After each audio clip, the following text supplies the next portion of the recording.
ജീവിതത്തിൽ കടം കൊണ്ട് ബുദ്ധിമുട്ടുന്ന ആളാണോ നിങ്ങൾ?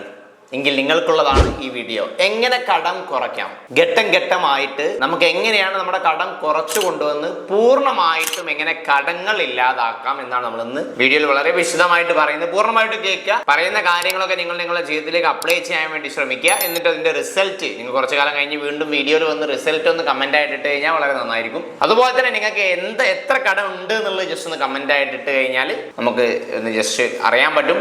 അപ്പോ കടങ്ങൾ എപ്പോഴും നമുക്ക് മനസ്സിന് ഒരു ബുദ്ധിമുട്ടുണ്ടാക്കുന്ന സംഗതിയാണ് കടം, അല്ലെ? കടത്തോടു കൂടി ഇങ്ങനെ ജീവിച്ചുകൊണ്ട് പോകാന്ന് വലിയ ബുദ്ധിമുട്ടുള്ള കാര്യമായിരിക്കും. ഒരുപാട് ആളുകൾ കടം വന്ന് കടബാധ്യത കൂടി മരണത്തിലേക്ക് വരെ പോകാറുണ്ട്. അങ്ങനെ ചെയ്യരുത് ഒരിക്കലും.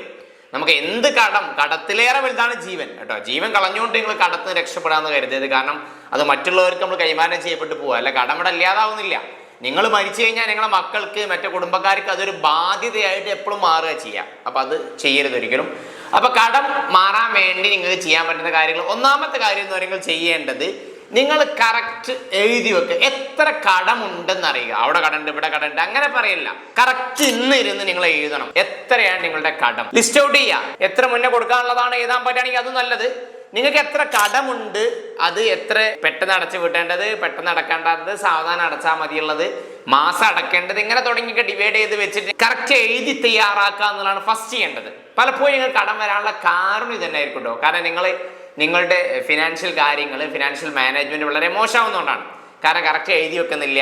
കൊടുക്കാനുള്ളതും കിട്ടാനുള്ളതും എഴുതി വെക്കാതെ അത് കിട്ടാനുള്ളത് കുന്നുകൂടി, കിട്ടാനുള്ളത് കൂടി, അതുപോലെ തന്നെ കൊടുക്കാനുള്ളതും കൂടുന്നൊരവസ്ഥ ഉണ്ടാവും. അതുണ്ടാവാൻ പാടില്ല. ഇനി എഴുതി വെക്കുക, കറക്റ്റ് എഴുതി വെക്കുക.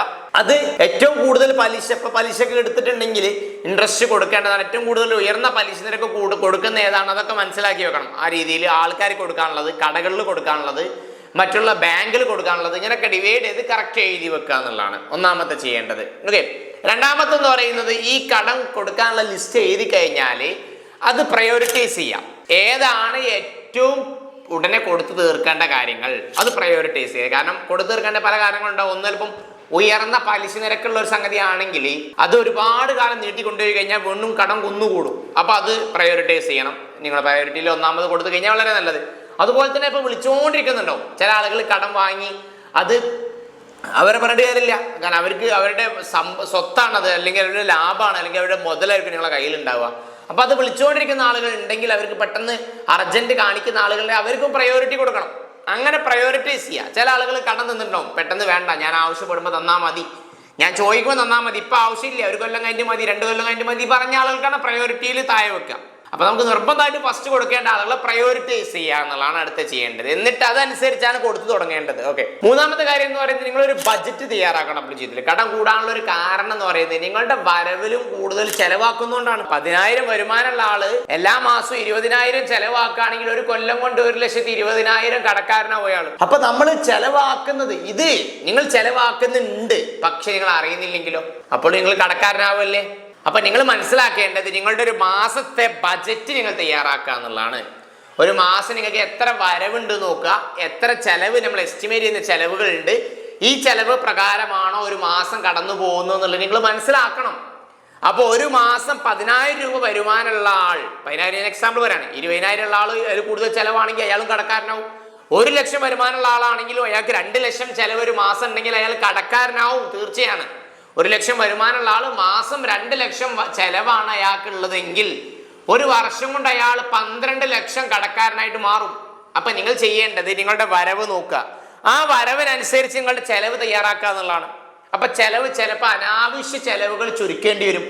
ഇപ്പൊ നമുക്ക് ചുരുക്കാൻ പറ്റുന്ന ചില ചെലവുകൾ ഉണ്ടാവുമല്ലോ. ചിലപ്പോൾ ഓട്ടോമാറ്റിക്കായിട്ട് ചില പേയ്മെന്റുകളൊക്കെ പോകുന്നുണ്ടെന്ന് സങ്കല്പിക്കാം. ഇപ്പൊ നമ്മൾ വല്ല OTT മറ്റുള്ള പ്ലാറ്റ്ഫോമുകളൊക്കെ 1,000, 2,000 ഓട്ടോമാറ്റിക് പേയ്മെന്റ് തയ്യാറാക്കി വെച്ചിട്ടുണ്ട്. അത് ഒഴിവാക്കാൻ പറ്റുന്ന ഒഴിവാക്കണം. അതുപോലെ തന്നെ ഫുൾ ടൈം പുറത്ത് പോയി ഭക്ഷണം കഴിക്കുകയാണ്, അപ്പൊ അത് ഡെയിലി വെച്ച് ചെലവ് കൂടുന്നുണ്ട്. അപ്പൊ നിങ്ങളെ വരവിനേക്കാളും ചെലവാണ് കൂടുതലെങ്കിൽ കുറയ്ക്കാൻ പറ്റുന്ന കാര്യങ്ങൾ കുറയ്ക്കണം. അങ്ങനെ നമ്മളെ ബജറ്റ് നമ്മൾ തയ്യാറാക്കിയിട്ട് വരവും ചെലവും ഏകദേശം സെയിം ആക്കാൻ വേണ്ടി ശ്രദ്ധിക്കുക. ഏറ്റവും മിനിമം. നിർബന്ധമായിട്ട് അങ്ങനെ ചെയ്താൽ പോരാ. പക്ഷേ എന്ത് ചെയ്യണം, ഇപ്പൊ 100 രൂപ വരുമാനമുള്ള ആളാണെങ്കിൽ ഒരു 50 രൂപ ചെലവാക്കി, അല്ലെങ്കിൽ 40 രൂപ ചെലവാക്കി, അല്ലെങ്കിൽ 50 രൂപ ചെലവാക്കിയാൽ ഒരു 50 രൂപ 30 രൂപ ഒക്കെ സേവ് ചെയ്യാൻ പറ്റണം. ഇൻവെസ്റ്റ്മെന്റ് വേറെ വേണം, നമ്മൾ പിന്നീട് പറയും.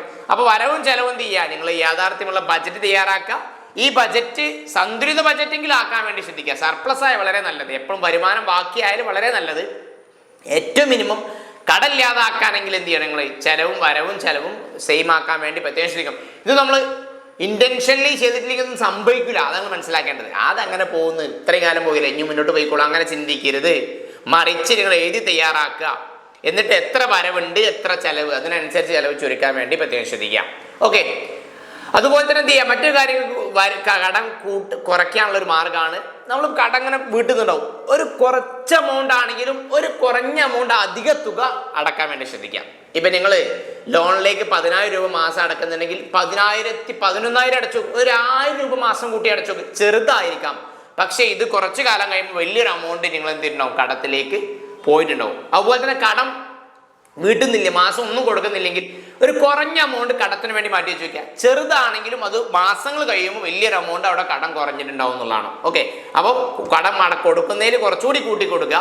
മാസം ഞാൻ എനിക്ക് 5,000 തരാമെന്ന് പറഞ്ഞിട്ടുണ്ടെങ്കിൽ ഒരു 5,500 കൊടുക്കാം, അല്ലെങ്കിൽ 6,000 കൊടുക്കാം. അത് നിങ്ങൾക്ക് എന്ത് ചെയ്യും, ഓരോ കടങ്ങളിലേക്ക് ഉണ്ടാവും. അത് നല്ല ഇമ്പാക്റ്റ് കുറച്ച് കഴിയുമ്പോൾ ഉണ്ടാക്കാൻ വേണ്ടി ശ്രദ്ധിക്കും. ഓക്കെ. അഞ്ചാമത്തെ കാര്യം, പുതിയ കടം മാക്സിമം ഒഴിവാക്കുക. നല്ല കടമുള്ള ഒരാളാണെങ്കിൽ ഇനി പുതിയ കടം ഞാൻ എന്ത് ചെയ്യൂല, എടുക്കൂല എന്ന് പ്രത്യേകം ശ്രദ്ധിക്കുക. നിങ്ങൾ അറിയാതെ കടങ്ങൾ എടുത്തുകൊണ്ടേ ഇരിക്കുന്നുണ്ടാവും. അപ്പൊ പുതിയ കടം, എൻ്റെ കടം ഒന്ന് സ്റ്റേബിൾ ആവുന്നത് വരെ, അല്ലെങ്കിൽ കുറയുന്നത് വരെ, അല്ലെങ്കിൽ ഇല്ലാതാവുന്നത് വരെ ഞാൻ എന്ത് ചെയ്യുന്നില്ല, അർജന്റ് അല്ലാത്ത ഒരു കടം ഇനി എടുക്കൂല എന്ന് തീരുമാനിക്കാം. ഇപ്പൊ ഡ്രസ്സ് വാങ്ങാനോ അതിനും ഇതിനും അർജന്റ് അല്ലാത്ത ആവശ്യമുണ്ട്. പെട്ടെന്ന് ഒരു ഹോസ്പിറ്റൽ കേസ് വന്ന് പൈസ കയ്യിലില്ല, കടം വാങ്ങല്ല, നിവർത്തി ഉണ്ടാവില്ല, അപ്പൊ അത് ഒഴിവാക്കണം എന്നല്ല പറയുന്നത്. ഇപ്പൊ എന്തെങ്കിലും ഒരു പ്രൊഡക്റ്റ് വീട്ടിൽ വേണം, സാധനം കേടന്ന് പോയി, അപ്പൊ അത് നിർബന്ധമായിട്ട് വാങ്ങേണ്ടി വരാൻ ചിലപ്പോൾ EMI ഇടേണ്ടി വരും. അതല്ലാത്ത അർജന്റ് ഇല്ലാത്ത പുതിയ കടങ്ങൾ ഇനി ഉണ്ടാക്കാതിരിക്കാൻ നിങ്ങൾ എന്ത് ചെയ്യാൻ പ്രത്യേകം ശ്രദ്ധിക്കണം. കാരണം ഒരു സൈഡിൽ നിന്ന് കടം വീട്ടുമ്പോൾ മറ്റേ സൈഡിൽ കടം കുന്നുകൂടുന്ന അവസ്ഥ ഉണ്ടാവരുത്.